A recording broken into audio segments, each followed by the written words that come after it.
Good morning. आज हम अलंकार के दूसरा जो भेद हैं अर्थालंकार उसका अध्ययन करेंगे। तो अर्थालंकार क्या होता है इसके बारे में हमने कल जो वीडियो बनाया था उसमें अध्ययन किया था। अर्थालंकार से हमारा यह अभिप्राय है कि जहाँ काव्य में जो अलंकार हैं या काव्य की शोभा बढ़ाने वाले जो शब्द होते हैं वे अर्थ पर आधारित होते हैं, यानी उनके स्थान पर अगर हम उनके कोई पर्यायवाची शब्द रख देते हैं तो अलंकार में किसी भी प्रकार का कोई परिवर्तन है जो नहीं आता है। तो इसी हिसाब से अर्थालंकार का जो पहला भेद यानी अर्थालंकार के अंदर जो पहला अलंकार आपके आता है उपमा अलंकार। उपमा अलंकार से हमारा क्या अभिप्राय है? उपमा का सामान्य अर्थ होता है किसी एक वस्तु की तुलना दूसरी वस्तु से करना, यानी कहने का मतलब ये है कि उपमा का सामान्य अर्थ किसी एक वस्तु की तुलना दूसरी वस्तु से करना। तो इसकी परिभाषा क्या होती है? जहाँ किसी प्रस्तुत वस्तु यानी उपमेय की तुलना गुण, धर्म अथवा क्रिया के आधार पर अप्रस्तुत वस्तु यानी उपमान से की जाती है तो वहाँ उपमा अलंकार होता है। यानी जहाँ उपमेय की तुलना गुण, धर्म, क्रिया के आधार पर उपमेय से की जाती है तो वहाँ है जो आपके उपमा अलंकार होता है। तो इस तरह जैसे उदाहरण है आपके कमल सजस्य कोमल हाथों ने, यानी जो हाथ हैं वे कमल के समान है जो कोमल है। तो इसमें इन हाथों को कमल की है जो उपमा दे रही है। जिस प्रकार से कमल का पुष्प कोमल होता है उसी प्रकार हाथ भी है जो उसी के समान है जो कोमल है। यानी जैसे इसमें जो ये हमारे हाथ हैं ये है आपके प्रस्तुत वस्तु यानी उपमेय, और इसको किसकी उपमा दी गई है? कमल की दे रही है। ये आपके होगी अप्रस्तुत वस्तु यानी ये हो गया आपके उपमान। अब है जैसे पीछे ये दो शब्द बचे हैं, एक आपके कोमल और ये है आपके सजस्य। तो ये जो कोमल शब्द हैं ये आपके होता है साधारण धर्म, यानी इन दोनों को जोड़ने वाला होता है आपके, और सजस्य ये है आपके वाचक शब्द। तो इस प्रकार से उपमा अलंकार के जो अंग होते हैं वे आपके चार होते हैं। सबसे पहला होता है उपमेय। उपमेय क्या मतलब होता है? काव्य में जिस प्रस्तुत वस्तु का वर्णन किया जाता है वह प्रस्तुत वस्तु उपमेय ये जो कहलाती है। यानी जैसे यही आपके उदाहरण देखा है कमल सजस्य कोमल हाथों ने, तो यहाँ पर जो ये हाथ हैं ये आपके प्रस्तुत वस्तु यानी उपमेय है, इसका वर्णन है जो इसमें किया गया है। दूसरा जो है आपके उपमान। उपमान से हमारा अभिप्राय है कि वह अप्रस्तुत वस्तु जिसकी तुलना प्रस्तुत वस्तु के साथ में है जो की जाती है, यानी इन हाथों की तुलना किसके साथ में की जा रही है?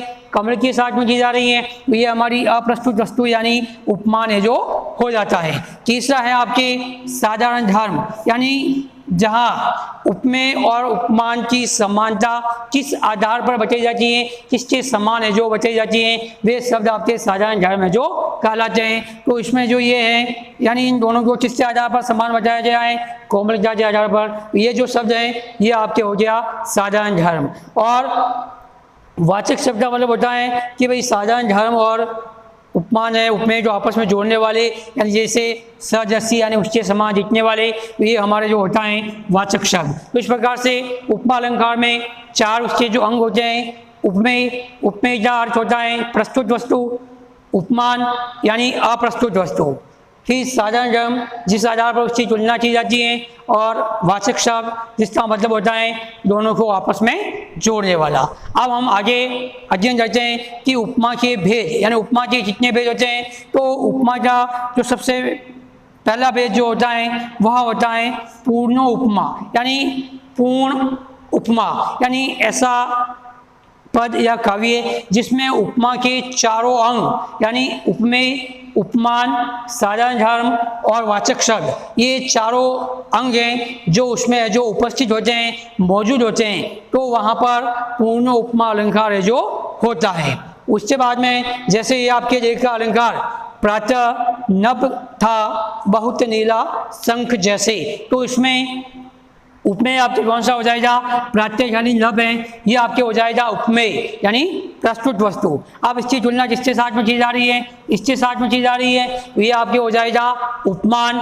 अब उसके बाद में इन दोनों की तुलना आपस में इसके हिसाब से की जा रही है, ये हो गया आपके साधारण धर्म, और ये जो शब्द हैं जैसे ये हो जाएगा आपके वाचक हैं जो शब्द। इसके बाद में उपमालंकार का दूसरा जो भेद होता है वह होता है लुप्तो उपमा, यानी इसमें क्या होता है कि उपमा के जो चार अंग होते हैं उन चार अंगों में से कोई भी एक जो है जो अनुपस्थित होता है, यानी कोई एक है जो उसमें दिया हुआ नहीं होता है। जैसे इसका उदाहरण देखा है मखमल के झूले पड़े हाथी सा टीला, यानी इसमें आपके जो इन चारों में से एक जो अंग है वो इसमें उपस्थित नहीं है, यानी ये जो आपके शब्द हैं टीला ये आपके हो गया उपमेय।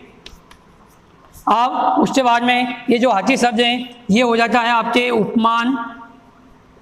फिर उसके बाद में ये जो आप ये आ रहा है शब्द स, यानी ये आपके हो गया वाचक शब्द।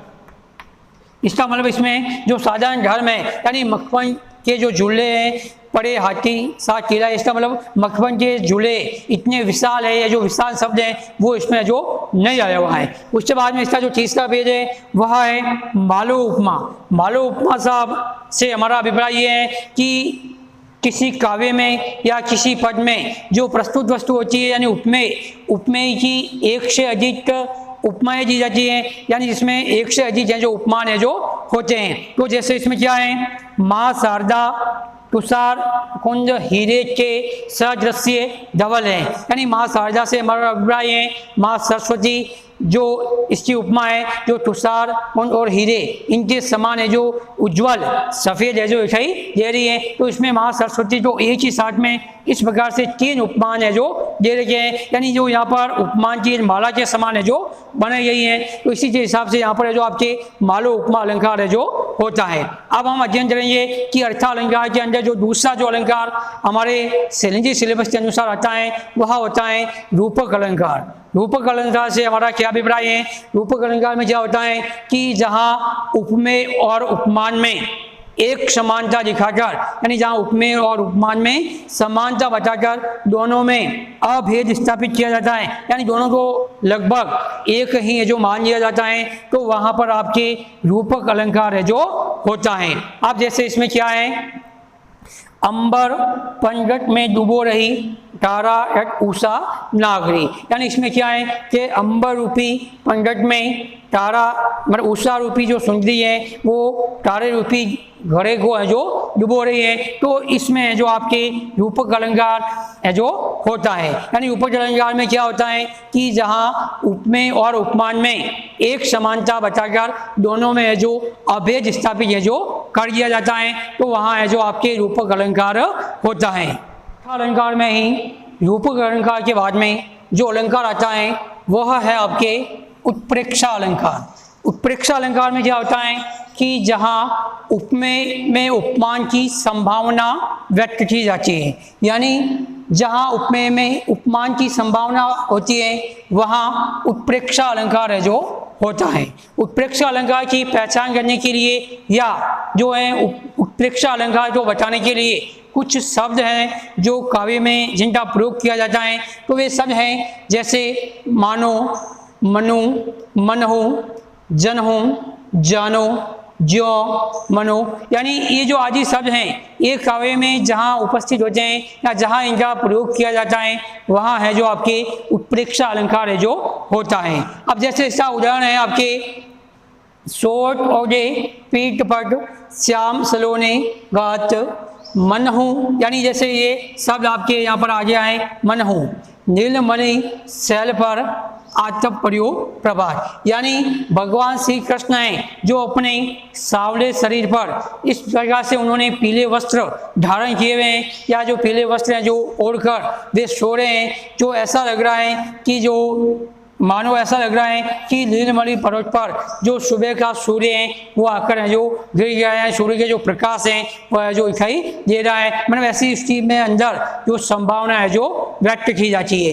यानी कहने का हमारा अभिप्राय यह है कि जहाँ उपमेय में उपमान की संभावना होती है वहाँ है जो आपके उत्प्रेक्षा अलंकार है जो होता है। अब हम इसके बारे में बाद में हम देखते हैं कि हमारा जो 7वां अलंकार है वह है आपके उदाहरण अलंकार। उदाहरण अलंकार का मतलब होता है कि किसी एक बात को बताने के लिए किसी दूसरी बात को उससे उदाहरण के रूप में जो बताया जाता है। तो इसकी परिभाषा क्या होती है कि काव्य में जहाँ एक बात कहकर उससे उदाहरण में कोई दूसरी बात और अन्य भी कही जाती है और उन दोनों बातों को या उन दोनों पदों को उपमा वाचक शब्द यानी जैसे और ज्यों आदि के साथ है जो जोड़ दिया जाता है, तो वे जो पद हैं या उस पद में उदाहरण अलंकार है जो होता है। अब कैसे?